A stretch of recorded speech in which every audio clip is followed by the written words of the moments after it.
착각하지 마세요.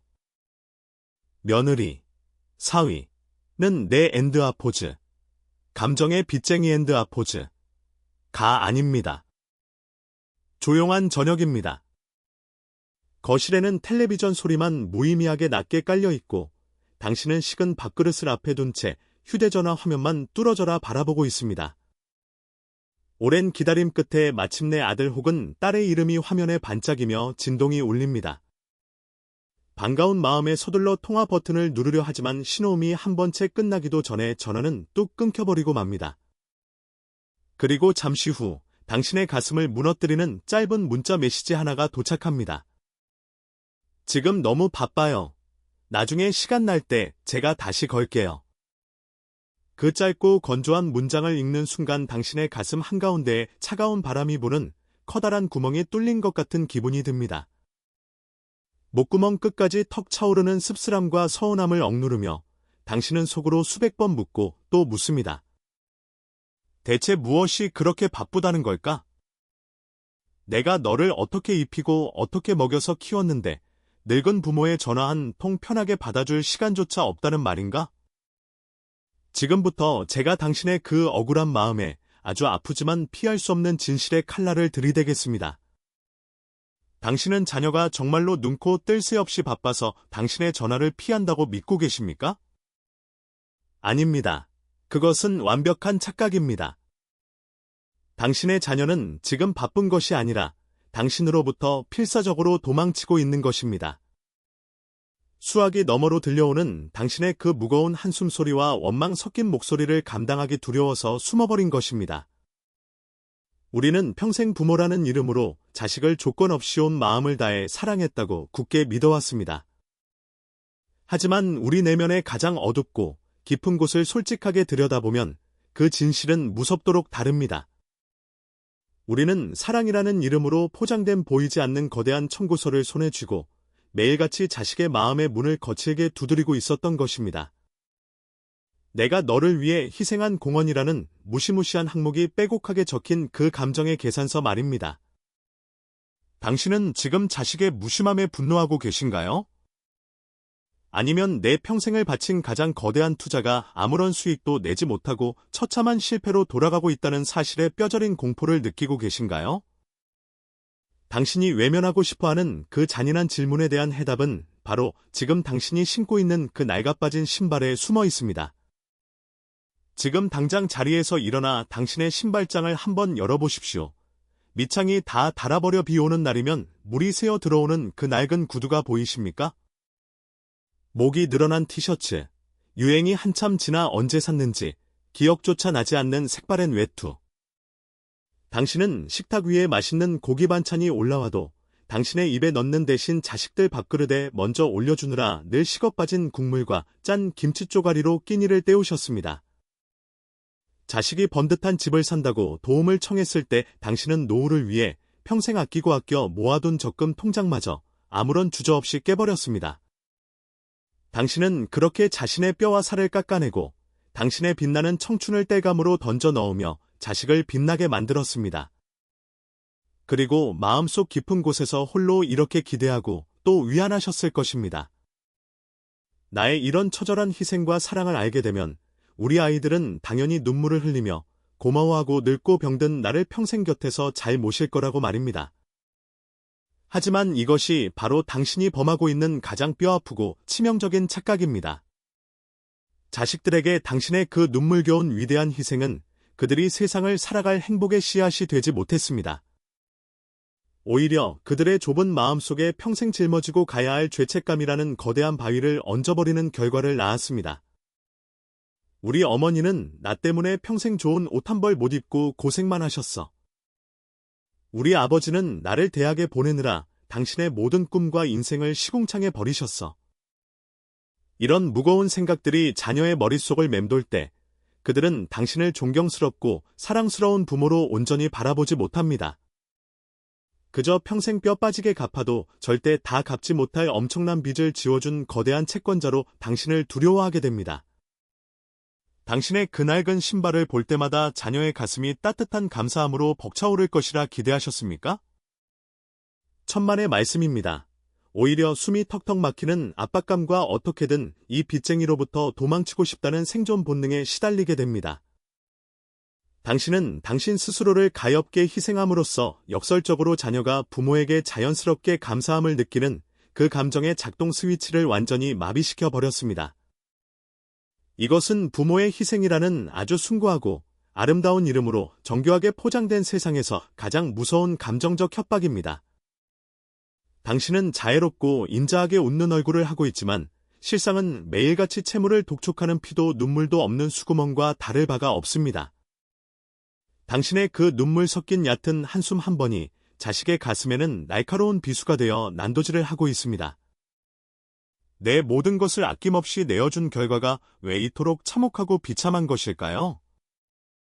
어쩌다 우리의 순수했던 사랑이 자식을 질식시켜 죽이는 독약이 되어버린 걸까요? 본능에 숨겨진 그 추악한 이유를 행동 경제학의 관점에서 아주 냉정하고 잔인하게 파헤쳐 드리겠습니다. 불편한 진실을 마주할 용기가 있으시다면 절대 시선을 피하지 말고 다음 이야기를 똑바로 들으십시오. 눈을 감고 한번 끔찍한 상상을 해보십시오. 여기 뜨거운 태양이 살을 태울듯이 내리쬐는 척박하고 황량한 사막이 있습니다. 당신은 젊은 시절 그 사막 한가운데에 오직 얼음만으로 화려한 집을 지으려 했습니다. 매일같이 무거운 얼음 덩어리를 어깨에 짊어지고 나르며 당신의 붉은 피와 짠 눈물을 쏟아부어 마침내 그 거대한 얼음집을 완성했습니다. 그 사막의 얼음집이 바로 당신이 평생을 바쳐 키워낸 당신의 자녀입니다.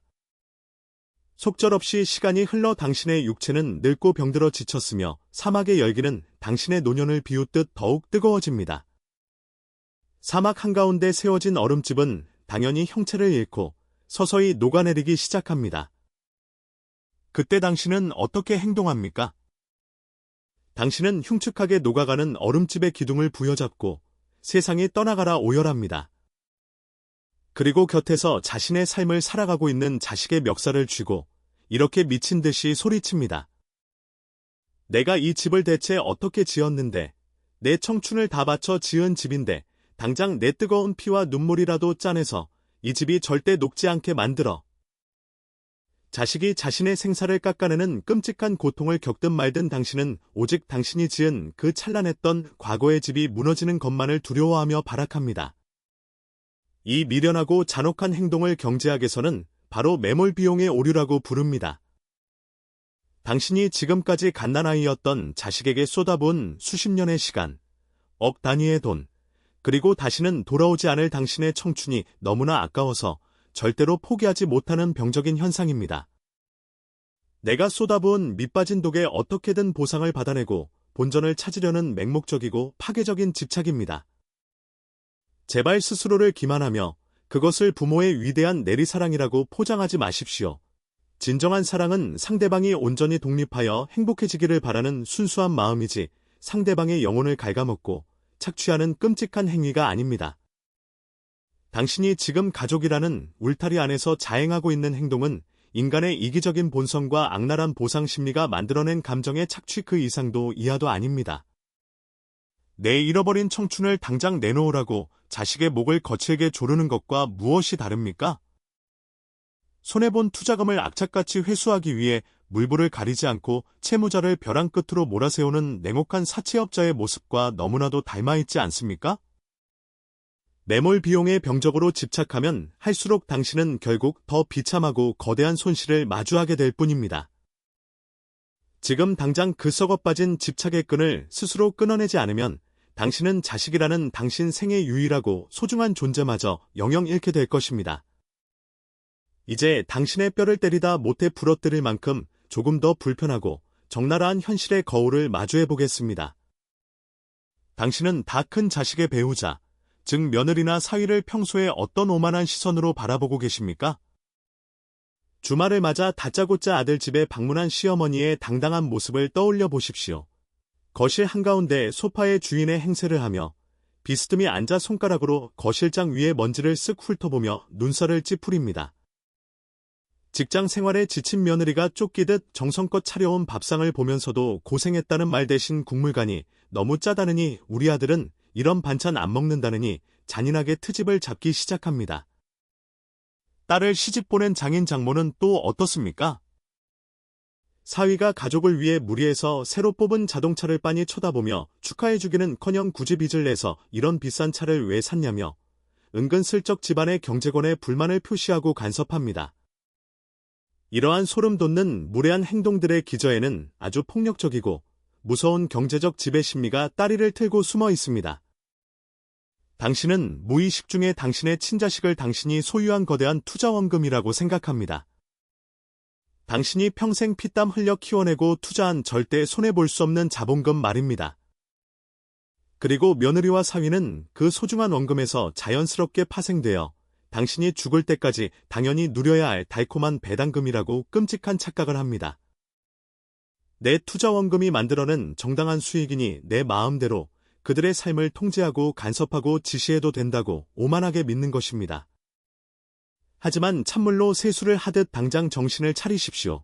당신의 며느리와 사위는 당신에게 단돈 1원 한 푼도 빌린 적이 없는 완벽한 남입니다. 당신과 아무런 법적 도의적 채무 관계가 없는 타인들에게 왜 이자를 내놓으라고 집요하게 강요하십니까?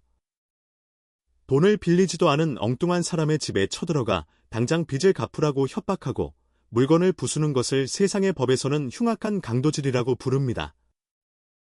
가족의 걱정이라는 그럴싸한 이름으로 뻔뻔하게 포장된 이 감정적 강도질이 지금 당신 자녀의 소중한 가정을 속에서부터 썩어 문드러지게 병들게 하고 있습니다. 여기서 잠시 변명하던 입을 닫고 저와 함께 아주 고통스러운 짧은 심리 테스트를 하나 해보시겠습니까? 지금 두 눈을 꼭 감고 가장 최근에 당신의 아들, 딸과 나누었던 전화 통화 내용을 생생하게 떠올려 보십시오. 통화 중에 나 요즘 몸이 여기저기 너무 아프다. 외롭다. 도대체 넌 언제 얼굴 한번 보여줄 거냐? 바빠도 부모 챙기는 게 도리 아니냐라는 말을 쏟아내셨나요? 이런 식의 끈적거리는 원망과 하소연이 전체 통화 시간의 절반 이상을 훌쩍 넘었다면 지금 당장 핑계대지 말고 이 영상의 좋아요 버튼을 누르십시오. 이것은 유튜버를 위한 단순한 추천이나 동의가 아닙니다. 나의 늙은 감정이 지금 완전히 썩은 물처럼 바닥을 드러내고 메말라버렸다는 참담한 사실을 뼈아프게 인정하는 용기 있는 서약서입니다. 당신이 손가락을 움직여 좋아요를 눌렀다면 그것은 당신 스스로가 심각하게 병들어 있고 자식을 병들게 하고 있다는 것을 피 흘리며 인정하는 첫걸음이 될 것입니다. 지금 당장 댓글 창을 열어 그런 원망의 독화살을 자식의 가슴에 몇 번이나 쏘아붙였는지 변명 없이 솔직하게 남겨보십시오. 골마 터진 상처를 치유하기 위한 유일한 방법은 시선을 피하지 않고 피와 고름이 흐르고 있는 그 흉측한 상처 부위를 두 눈을 부릅뜨고 똑바로 바라보는 것뿐입니다. 당신의 알량한 자존심을 버리고 좋아요 버튼을 누르셨습니까? 정말 훌륭하고 잘하셨습니다. 자신이 끔찍한 채권자, 괴물로 변해버린 상태를 인정하는 것, 그 뼈를 깎는 고통부터가 진정한 치유의 시작이니까요. 그렇다면 만약 당신이 이 무섭고 숨막히는 빚 독촉을 오늘 당장 멈추지 않는다면 당신 자녀의 위태로운 삶은 과연 어떻게 산산조각 무너져 내릴까요? 당신이 숭고하게 사랑한다고 철석같이 믿었던 그 모든 이기적인 행동들이 어떻게 자녀의 숨통을 끊어놓는 밧줄과 올가미가 되어버리는지 다음 이야기에서 그 지옥 같은 결말을 직접 확인해 보십시오. 어두운 아파트 지하 주차장을 머릿속에 한번 생생하게 그려보십시오. 시동이 꺼진 차 안에서 당신의 다 큰 아들이 혹은 딸이 짙은 어둠 속에 홀로 앉아 있습니다. 차창 밖으로 나가기를 두려워하며 그 좁고 답답한 공간에서 연거푸 담배만 깊게 빨아들이고 있거나 멍하니 핸들만 쥐고 있습니다. 위층 집에는 잔뜩 화가 난 배우자가 언제 들어오나 벼르고 있고 휴대전화 화면에는 왜 안 오냐고 서운하다는 당신의 원망 섞인 긴 문자가 폭탄처럼 쌓여 있습니다. 당신은 자녀가 화목한 가정을 꾸리고 편안하게 잘 살고 있을 것이라 굳게 믿고 싶으시겠죠. 하지만 현실은 당신의 생각보다 훨씬 더 잔혹하고 끔찍합니다. 최근 사회학 통계에 따르면 30대와 40대 부부 이혼 사유의 70% 이상이 바로 양가 부모의 과도한 간섭과 개입에서 비롯됩니다. 당신의 자녀는 지금 부모에 대한 효도를 집요하게 강요하는 당신과 자신들의 생존을 위협받는 배우자 사이에서 잔인하게 짓눌려 소리 없이 피를 흘리고 있습니다. 부모가 들이미는 그 끝없는 감정적 청구서를 도저히 결제할 능력이 안 되어 결국 감정적 파산 상태에 도달해 버린 것입니다. 파산하여 벼랑 끝에 몰린 채무자의 마음속에 과연 채권자를 향한 고마움이나 따뜻한 사랑이 단 한 톨이라도 남아있을 수 있겠습니까? 감사했던 마음은 이미 싸늘하게 식어 죽어버렸고 그 자리에는 끔찍한 의무감과 당신을 향한 소리 없는 증오만이 독버섯처럼 무성하게 자라날 뿐입니다. 당신은 진정으로 자녀가 행복해지기를 바라는 부모입니까? 아니면 자녀가 피눈물을 흘리면서라도 끝까지 당신의 외로움을 책임져야 한다고 믿는 이기적인 괴물입니까? 기업이 법원으로부터 최종 파산 선고를 받게 되면 가장 먼저 하는 본능적인 행동이 무엇인지 아십니까? 바로 자신들을 집요하게 쫓아다니며 괴롭히던 악독한 채권자와의 연락을 완전히 끊어버리고 야반도주를 하는 것입니다. 당신의 자녀 역시 인간의 생존 본능에 따라 똑같이 행동할 수밖에 없습니다. 감정적 파산을 겪고 인내심의 한계에 몰린 자녀는 결국 자신의 작고 위태로운 가정을 지키기 위해 당신이라는 거대한 감정의 빚쟁이를 삶에서 무참히 도려내는 생존의 선택을 하게 될 것입니다. 그들의 전화는 점점 뜸해질 것이고 명절에 찾아오는 횟수도 눈에 띄게 줄어들며 만나지 못할 핑계는 산더미처럼 늘어만 갈 것입니다. 그렇다면 도대체 어떻게 해야 이 끔찍한 파국의 굴레에서 벗어날 수 있을까요? 평생 뼈 빠지게 키운 자식을 남보다 못한 원수로 만들고 평생을 고독하고 비참하게 늙어가야만 하는 걸까요? 절대 그렇지 않습니다. 이 절망적인 판을 완전히 뒤집고 당신을 피하던 자녀가 오히려 제 발로 당신에게 사랑을 들고 찾아오게 만드는 아주 기적적인 행동 경제학적 투자 전략이 하나 있습니다. 저는 이것을 내 삶의 주도권을 되찾는 위대한 손절매라고 부릅니다. 냉혹한 주식시장에서 가장 지혜롭고 현명한 투자자는 가치가 계속 떨어지는 주식을 과감하게 팔아버리고 스스로 손실을 끊어내는 손절매를 할 줄 아는 사람입니다. 당신도 이제 그 지긋지긋한 감정의 계좌를 억지로 들여다보는 짓을 당장 멈추고 자식에 대한 미련과 헛된 기대를 아주 과감하게 손절매해야 합니다. 심리학에서는 이것을 상처받지 않기 위한 전략적 방관이라고 부릅니다. 이제 다 큰 자녀는 당신의 통제를 받는 소유물이 아니라 당신의 인생에 가끔 찾아오는 아주 예의를 갖춰야 할 어려운 손님이라고 생각하십시오. 귀한 손님이 집에 왔을 때 우리는 냉장고를 함부로 열어보며 뒤지지 않고 그들의 삶에 훈수를 두거나 불평을 늘어놓지 않으며 적당한 거리를 지켜 예의를 다합니다. 당신의 친자식과 며느리 사위를 딱 그 정도의 예에 바르고 깍듯한 손님으로 대우하십시오. 내가 무심하게 대하면 자식이 나를 정말로 잊어버리고 영영 떠날까봐 두려워서 계속 옷자락에 매달리고 싶으신가요? 인간관계라는 냉정한 시장의 법칙을 똑똑히 기억하십시오. 인간은 오직 자신만의 독립적인 가치를 지닌 사람에게만 매력을 느끼고 스스로 끌려가게 되어 있습니다. 자신의 삶은 하나도 없이 그저 자식의 감정만 파먹고 사는 짐스러운 늙은 그림자에게 매달리고 싶은 사람은 이 세상 어디에도 존재하지 않습니다. 당장 내일 자녀에게서 안부 전화가 걸려오면 왜 이제야 전화했냐고 쏘아붙이는 대신 이렇게 아주 쿨하고 당당하게 말씀하십시오. 나 이번 주말에 동네 친구들이랑 재밌는 거 배우러 가기로 해서 너무 바쁘니까 이번 주는 굳이 내려오지 마라. 당신의 그 비참하고 궁상맞은 낡은 신발을 오늘 당장 쓰레기통에 내다 버리십시오. 당신이 젊은 시절 자식을 위해 희생하기로 한 것은 세상 그 누구도 당신의 목에 칼을 들이밀고 협박해서 억지로 한 것이 아니라 오직 당신 스스로 선택한 일이었습니다. 그 위대한 선택에 대한 책임을 얄밉게 자식에게 떠넘기지 말고 이제 당신 스스로 감당할 만큼 어른스러워져야 합니다. 자식을 위해 평생 아껴둔 그 돈으로 이제 당신을 위해 세상에서 가장 편안하고 예쁜 새 구두를 사 신고 세상에서 가장 맛있는 고기를 당신의 입에 직접 넣어주십시오. 당신 인생의 행복이라는 청구서는 자식에게 들이미는 것이 아니라 바로 당신 스스로 당당하게 결제하는 것입니다. 당신이 자식이라는 무거운 족쇄를 끊어내고 빛나는 새 신발을 신은 채 당당하게 등을 돌려 걸어가는 순간 당신의 등 뒤에서는 행동심리학이 만들어내는 엄청난 기적이 벌어질 것입니다.